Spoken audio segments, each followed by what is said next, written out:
والله يدعو إلى دار السلام ويهدي من يشاء إلى صراط مستقيم.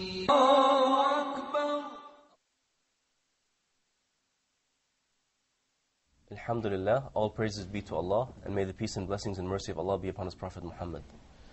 Welcome back to our series called Reflections on Ramadan. This is our second episode.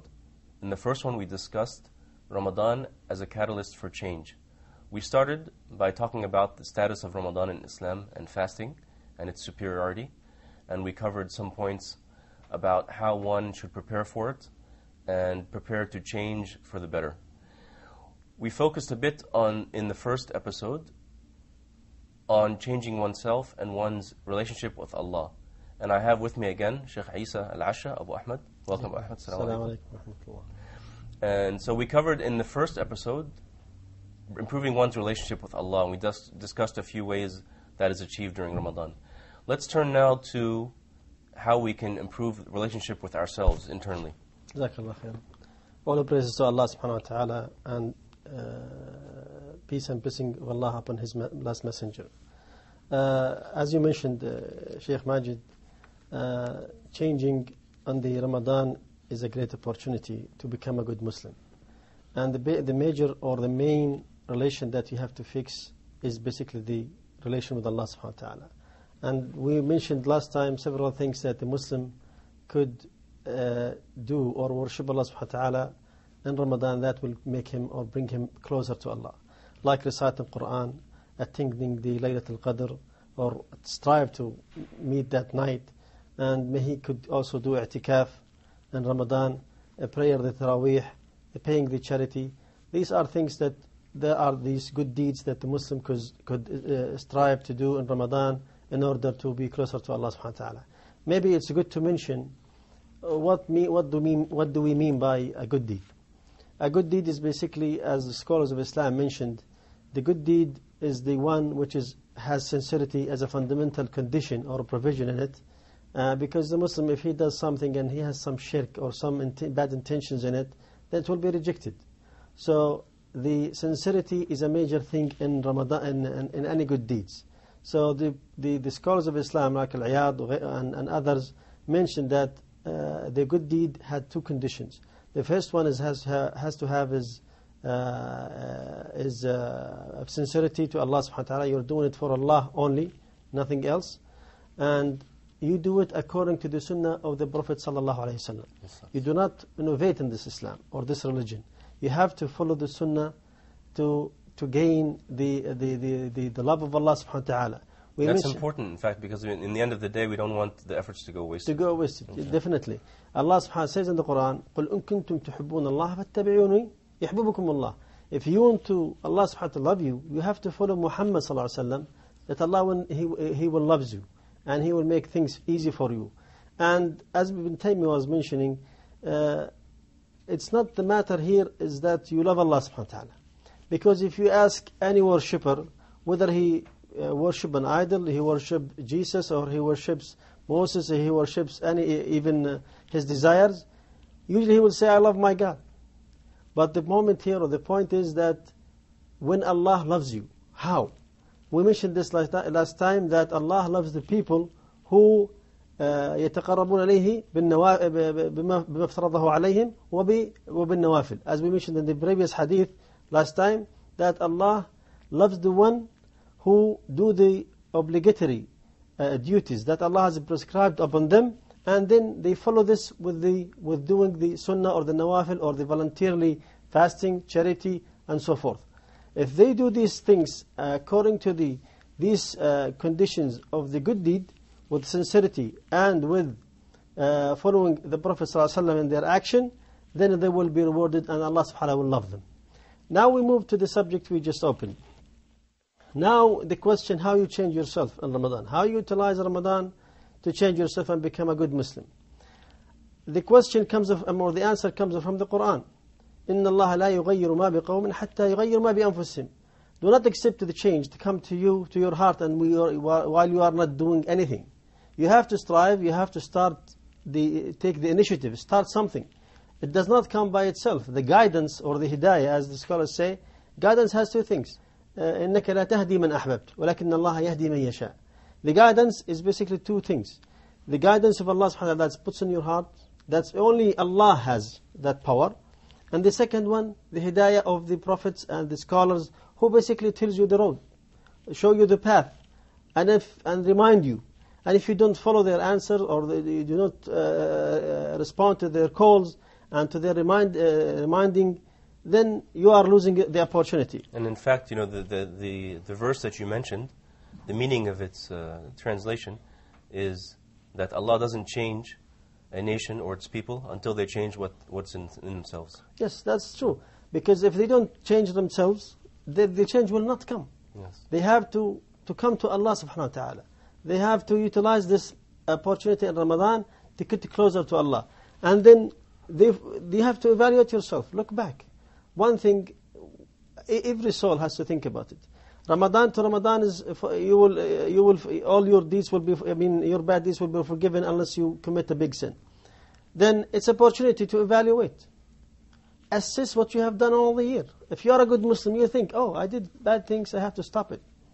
If you are committing sins like backbiting, lying, stealing, cheating, it's time to stop it. It's time to repent to Allah subhanahu wa ta'ala when Allah subhanahu wa ta'ala accepts your repentance.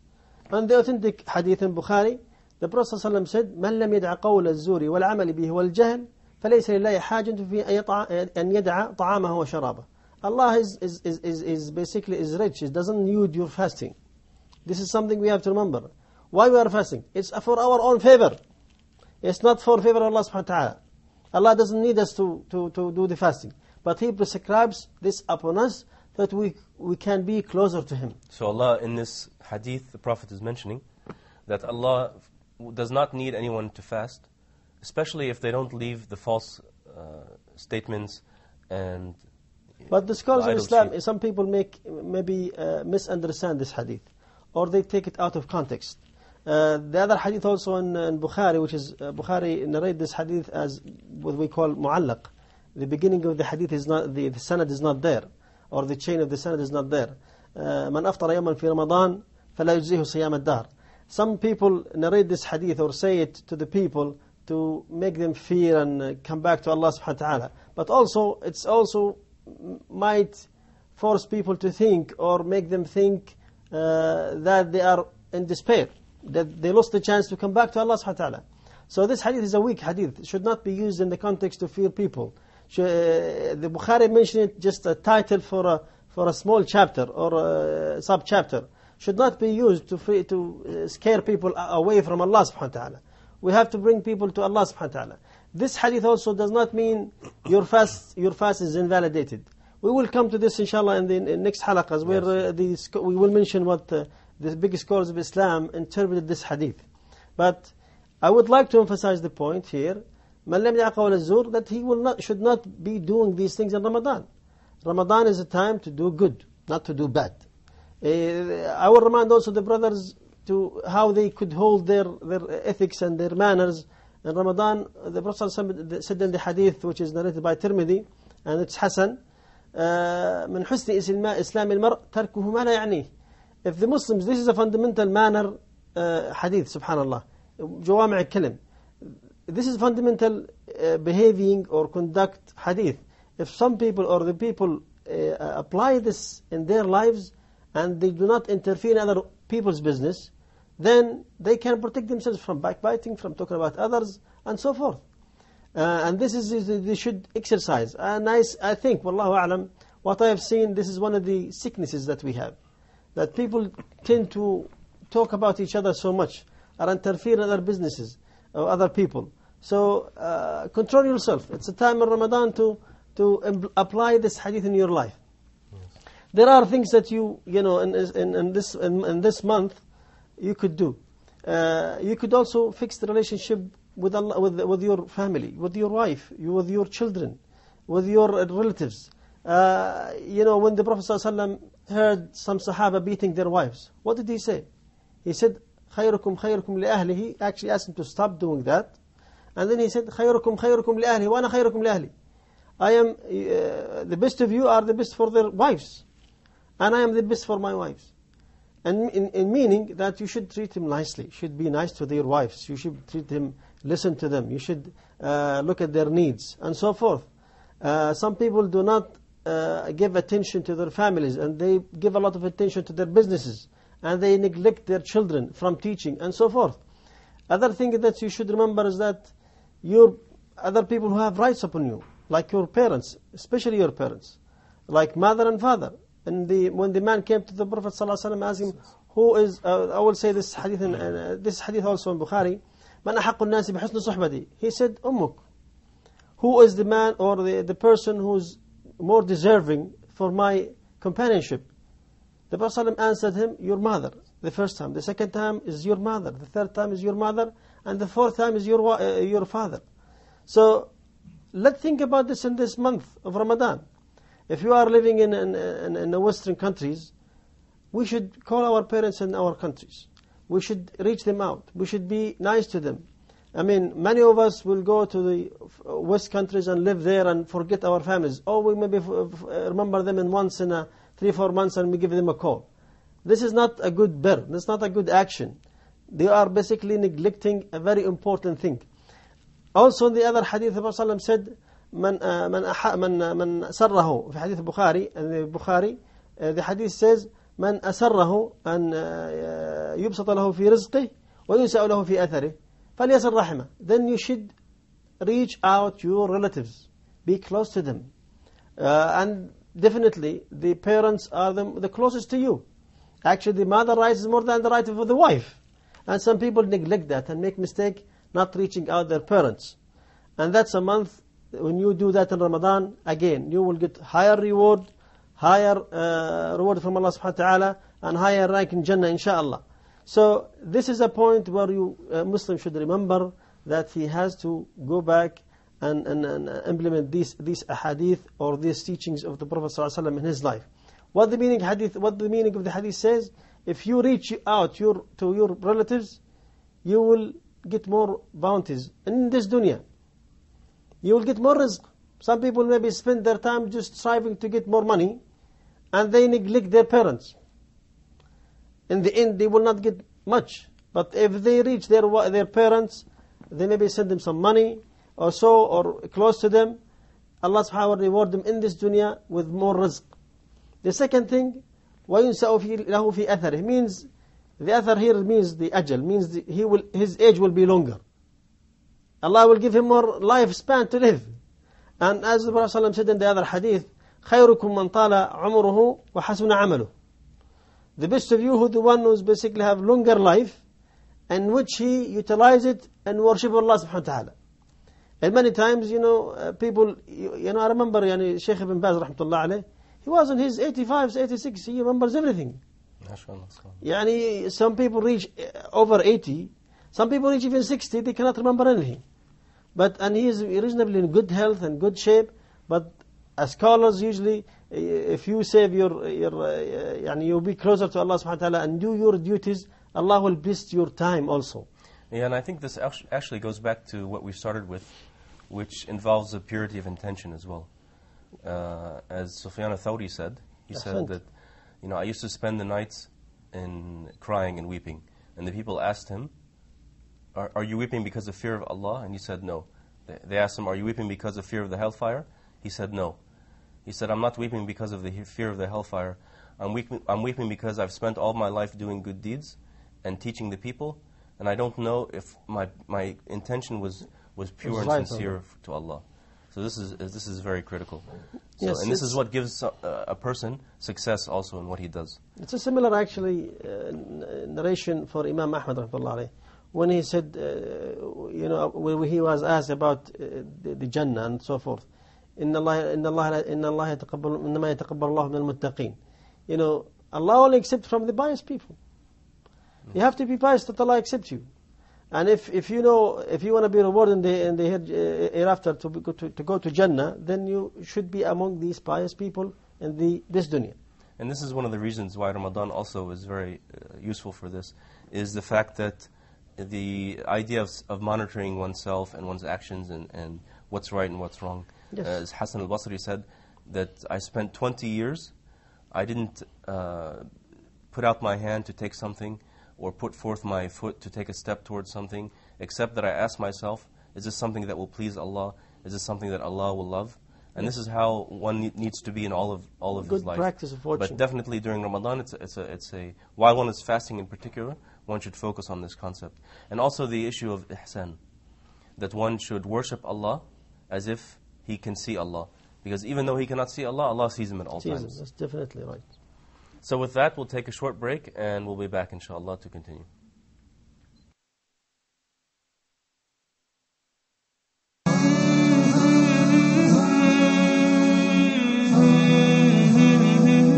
One of the highest grades of patience is fasting. Allah said in the divine hadith, إِلَّا الصَّوْمِ فَإِنَّهُ لِي وَأَنَا أَجْزِي بِهِ. Only fasting is sincerely dedicated for me, and I'm the one who will reward for that.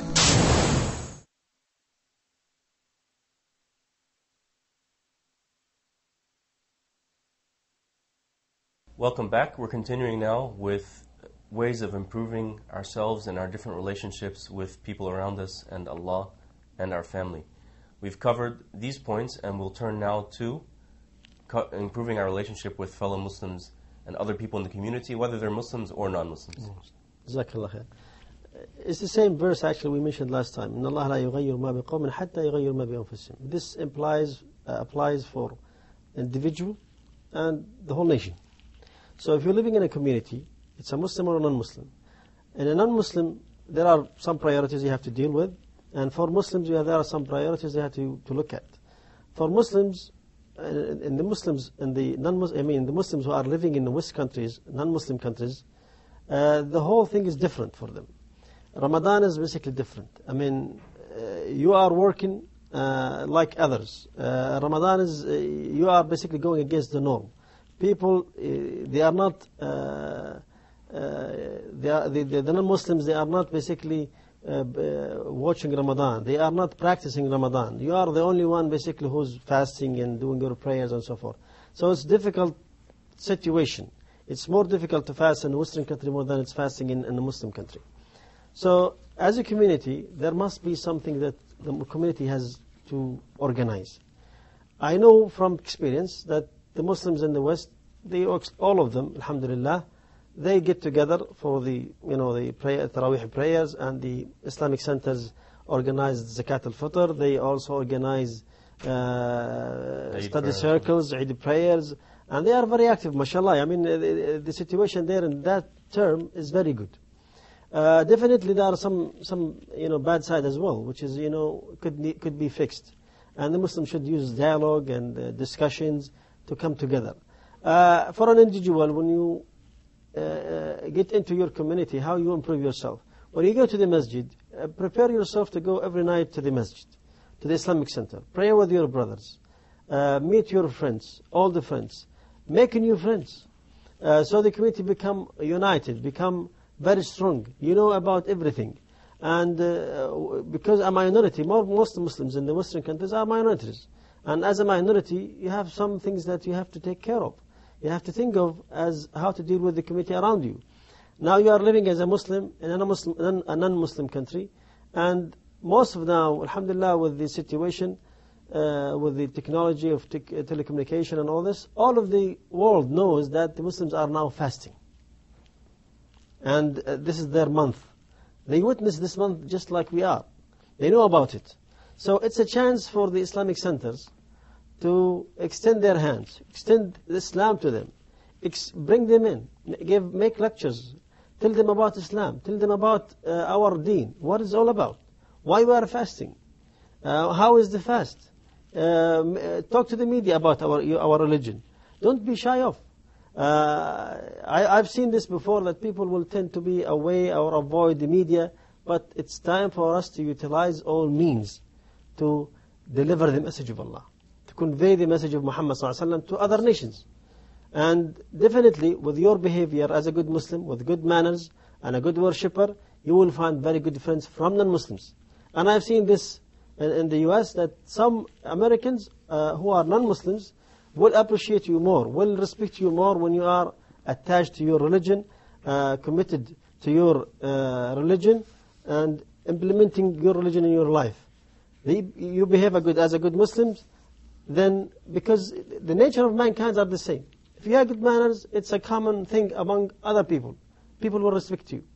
If you have bad manners, whether you are Muslim among the Muslims or among other non-Muslims, people will not like you, will not like to deal with you. So behave gently, behave with always have a good conduct and good behavior. That will reflect. Remember, as a minority, you are reflecting Islam, and this is what the episode of this, or the halaqah of this program is all about. Reflections on Ramadan. Also, as a Muslim, you are basically a mirror for your religion. When you behave bad, they will say this Muslim is doing this, this, this. When you do a good, or achieving as a student, achieving as an engineer, or treating people nicely as a Muslim, people say this is Muslim, he's a good man. And I've seen this before. Some Jewish companies, owned by Jewish groups in the US, they prefer to hire Muslims because they know they are honest. They will not steal. I've seen this in the US, in Portland, Oregon, where some businessmen who are Jewish prefer to hire Muslims because they know he will not steal. And the stealing of the money was so high, and when they hired certain people who are Muslims or committed Muslims, they come to Fajr prayers and they pray and fast and so forth, the amount of steal or theft reduced so much because of this. So we are representing Islam in the non-Muslim countries. There's also the aspect of one's relationship and generosity with the fellow Muslims in the community.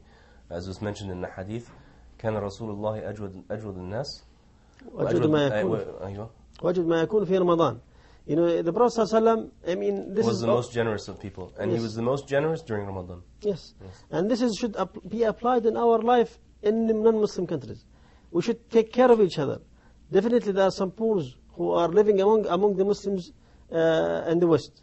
We should take care of them. We should have, the Islamic Center responsibility is very high in the non-Muslim countries, because they are basically representing like a government.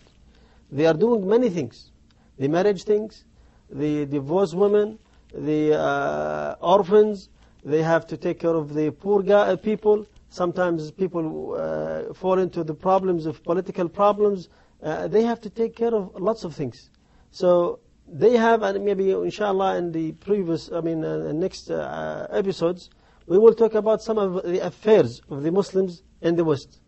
We will address some of the issues that the Muslims should address or pay attention to make their community stronger and their presence in the non-Muslim countries much stronger, so that they can protect their rights, protect their religion, protect their identity, and so forth.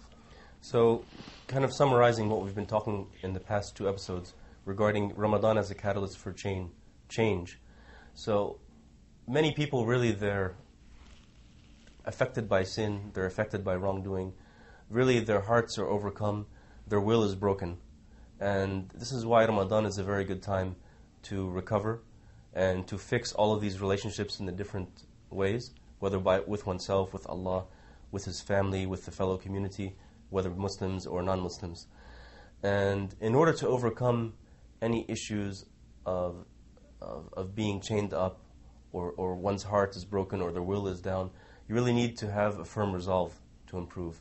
And Ramadan really gives us this opportunity in a few ways.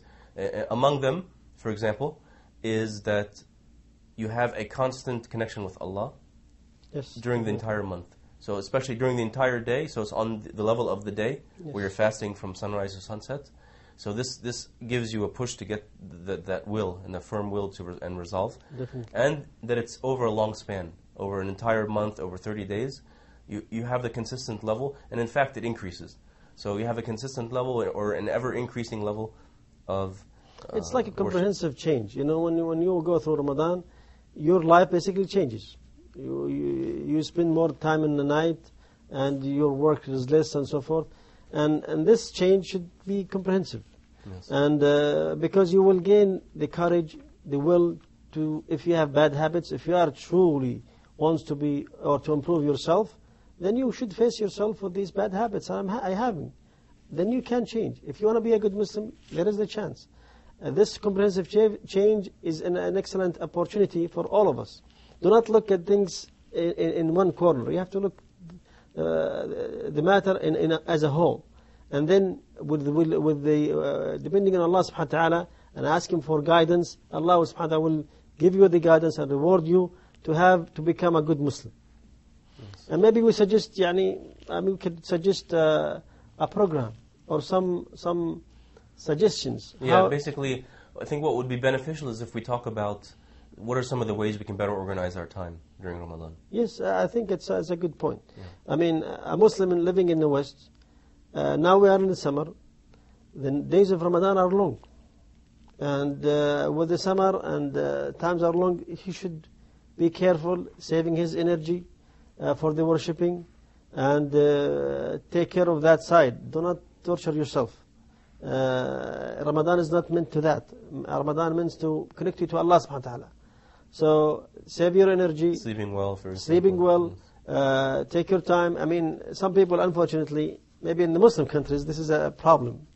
People will stay all night. I don't know why. Because if you stay all night, then that means you don't go to work next day. Or if you go, you will be inefficient. And that's not acceptable. Yes. Even sometimes you may fall into haram thing. Because if you're not doing your job, that means you are cheating somehow. So the situation in the West is different. You have to sleep well because next day you have to go to work early morning. It's not like the Muslim countries where people maybe stay late, but then they could they have a shorter work day. They have a shorter work. Yeah. But this does not happen in the West. You still have to go and show up to work and do your job. So this, you have to sleep well, and this will give you the strength to do the worshipping. Yes. I mean, and in fact, one interesting idea is to use the daily prayers as a rest. Yes. In fact, I mean, watching too much TV, doing these things is not recommended. In Ramadan, save your energy, eat well, sleep well, wake up, follow the sunnah. I mean, subhanAllah, if you will follow the sunnah, everything will be nice for you. If you sleep well, you wake up for suhoor, the suhoor barakah, you will get the blessing of waking up for suhoor and then you go to pray fajr. So you get all these benefits. And if you're doing these bad things in Ramadan, then you're losing this opportunity. And in the West, it's more difficult. So you have to be careful. You have to be careful in the West because the life, does not change the way the life changes in the Middle East or the Muslim countries. You still have to wake up and go to work 8 hours. The non-Muslims, they will not shorten the hours for you. You still have to go to work. It's 8 hours. Sometimes even some of the higher positions, people have to spend 10 or even more, 11 or 12 hours at their job site. So if they do not be wise and save energy and treat themselves wisely, then they will fall into hardship, which is not meant by Ramadan. Wallahu a'lam. So, in summary, really we wanted to focus on how we can use Ramadan as a catalyst for change, and especially paying attention to the intention, having a clear intention. And as mentioned in the Hadith al-Qudsi, that fasting is for me. Allah says, fasting is for me, and I am the one who rewards for it. And He singled out fasting as it's different than any other form of worship. Any other form of worship, people will see you doing it, whether it's prayer, whether it's giving charity most of the time, whether it's going for Hajj, going for Umrah. Anything that you do in normal circumstances is visible to other people. So there can always be the factor of showing off or having a reputation, or people doing it for the sake of people seeing you. But Siyam, or the fasting in particular, is singled out by Allah that He rewards for it as He sees fit. Excellent. And secondly, really having the resolve and the intention and the will to improve and to change oneself, because fasting in Ramadan, by definition, it builds this willpower and builds this ability to have a firm resolve. And we thank you for joining us, and we look forward, inshallah, to the next session.